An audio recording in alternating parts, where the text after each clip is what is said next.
Assalamualaikum warahmatullahi wabarakatuh. Mohon izin memperkenalkan diri. Perkenalkan, nama saya Abdurrahman Amunangan Hasibuan, NIPD 21090301. Saya berasal dari kelas Sistem Kelistrikan Kapal 2A. Adapun niat dan tujuan saya membuat video ini adalah untuk menjelaskan apa yang dimaksud dengan panel distribusi listrik dan peralatan elektronik. Panel distribusi listrik. Pengertian panel distribusi: untuk mengalirkan energi listrik dari pusat atau gardu induk step down (GI step down) ke beban listrik atau konsumen harus melewati panel daya dan panel distribusi listrik. Panel daya adalah tempat untuk menyalurkan dan mendistribusikan energi listrik dari gardu listrik step down ke panel-panel distribusinya. Sedangkan yang dimaksud panel distribusi atau distribution panel adalah tempat menyalurkan dan mendistribusikan energi listrik dari panel daya ke beban atau konsumen, baik untuk instalasi tenaga maupun untuk instalasi penerangan. Fungsi panel distribusi. Secara substansial, panel distribusi merupakan suatu peralatan listrik yang terdiri dari unit panel penghubung daya pada sistem penyaluran tenaga listrik. Fungsinya sebagai berikut. Yang pertama, untuk mengumpulkan dan meneruskan daya ke setiap beban di masing-masing substation atau gardu induk. Yang kedua, menghubungkan dan memutuskan rangkaian penyaluran daya. Yang ketiga, sebagai pengaman dan kontrol sistem penyaluran daya. Panel daya maupun panel distribusi daya merupakan keharusan. Hal tersebut akan memudahkan: yang pertama, pembagian energi listrik secara merata dan tepat. Yang kedua, pengamanan instalasi dan pemakaian listrik. Yang ketiga, pemeriksaan, perbaikan, dan pemeliharaan. Untuk di dalam pembuatan panel harus diperhatikan hal-hal yang penting agar mudah dilayani dan aman. Dipasang pada tempat yang mudah dicapai. Di depan panel ruangannya harus bebas. Panel tidak boleh ditempatkan pada tempat yang lembab. Perlu diketahui juga, dalam pemasangan instalasi panel distribusi listrik harus memperhatikan persyaratan sesuai dengan PUIL, antara lain: yang pertama, semua penghantar atau kabel harus disusun rapi. Yang kedua, semua komponen harus dipasang rapi. Yang ketiga, semua bagian yang bertegangan harus terlindung. Yang keempat, semua komponen terpasang dengan kuat. Yang kelima, jika terjadi gangguan tidak akan meluas. Yang keenam, mudah diperluas atau dikembangkan jika diperlukan. Yang ketujuh, mempunyai keandalan yang tinggi. Macam-macam panel distribusi listrik. Yang pertama adalah panel distribusi utama tegangan rendah atau PUTR. Panel distribusi utama tegangan rendah atau PUTR atau Low Voltage Main Distribution Panel atau LVMDP adalah salah satu panel listrik yang digunakan sebagai penghubung dan pembagi utama listrik dari transformator atau trafo ke panel-panel cabang atau subdistribution panel, yang kemudian diteruskan dan dibagi ke panel-panel beban. Beberapa keuntungan menggunakan panel ini: yang pertama, menghemat proses distribusi listrik. Kedua, lebih aman terhadap bahaya listrik seperti sirkuit pendek.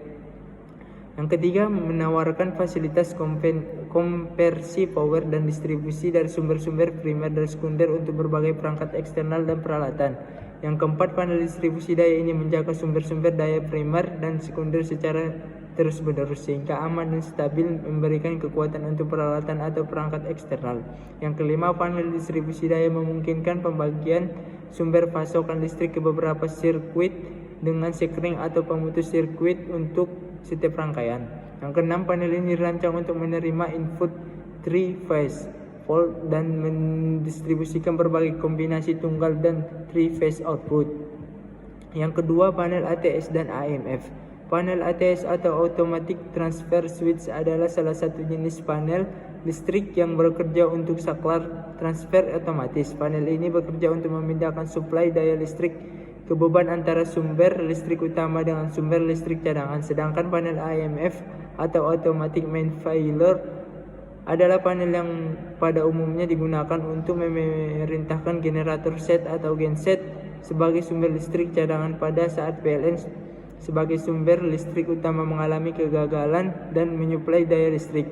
Istilah secara umum sering dijabarkan sebagai sistem kendali start dan stop genset, baik itu genset diesel, genset atau genset gas atau turbin. Panel AMF akan membaca kegagalan PLN dan menyuplai daya listrik dengan beberapa macam faktor, antara lain: Yang pertama, tegangan yang terlalu rendah atau under voltage dari batas normal 220 volt dan 300 atau 380 volt.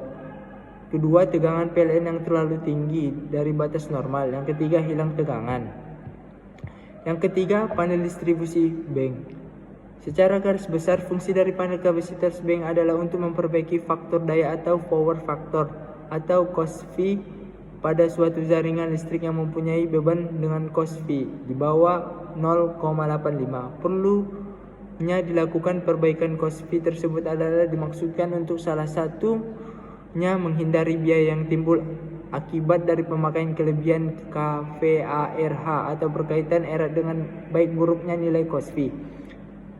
Karenanya, PLN akan membebankan biaya akibat dari kelebihan pemakaian KVARH pada pelanggan. Jika rata-rata faktor dayanya atau cos V kurangnya dari 0,85, cos V tersebut dapat diukur dengan sebuah alat ukur sehingga dapat diketahui nilainya yang nantinya dapat diambil sebuah keputusan untuk perlu tidaknya pemasangan sebuah kabel kapasitor bank pada area yang dimaksud.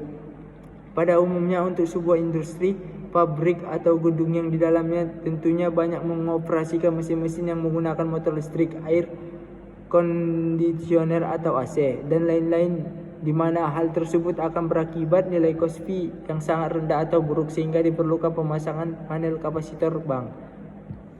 Selanjutnya saya akan menjelaskan peralatan elektronika, yaitu setrika. Setrika tersusun oleh bagian-bagian atau komponen yang memiliki fungsinya masing-masing. Bagian-bagian setrika tersebut membentuk suatu sistem sehingga bisa menghasilkan panas yang digunakan untuk merapikan pakaian. Komponen-komponen tersebut terdiri dari yang pertama, kabel. Kabel merupakan bagian setrika yang berfungsi sebagai pengantar listrik dari sumber tegangan menuju ke setrika, tepatnya ke elemen pemanas atau heater. Kabel setrika berisi kawat tembaga serabut yang dilapisi dengan isolasi berbahan karet dan bahan sejenis kain. Yang kedua, selektor switch.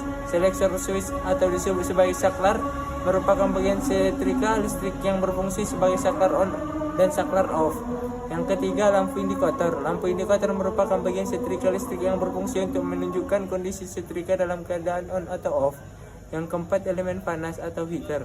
Elemen panas atau heater merupakan bagian setrika yang berfungsi untuk mengubah energi listrik menjadi energi panas. Yang kelima, pengatur suhu.